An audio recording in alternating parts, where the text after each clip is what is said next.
In this video, I will show you how you can reset and remove the Swann Smart Doorbell from your Android phone.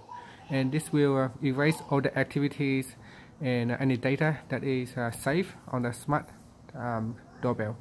So if you decide to pass this doorbell on to someone else, or if you want to start fresh again, here is a way for you to reset it. So on your Android phone, start the Swann app. Make sure that you have logged in to the account with the username and password. Then tap on the menu key here on the side, and then tap on the doorbell settings. Then up here in the select a doorbell device, swipe across to the left.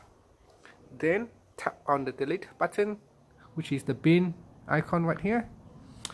And it said, are you sure you want to delete? Now before we proceed, I need to warn you that once you do this, all your data is lost.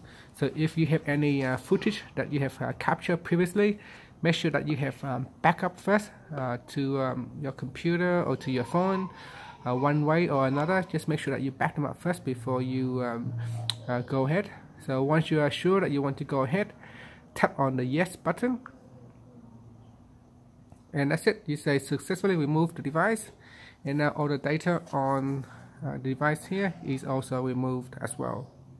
Now if however when you are resetting from the Android phone and the doorbell is in the offline state, you can still manually reset it. So what you need to do is press on the door button and the reset button at the back, and then after that you can release the reset button and continue to hold on to the doorbell button for another 6 seconds to able the device to reset itself.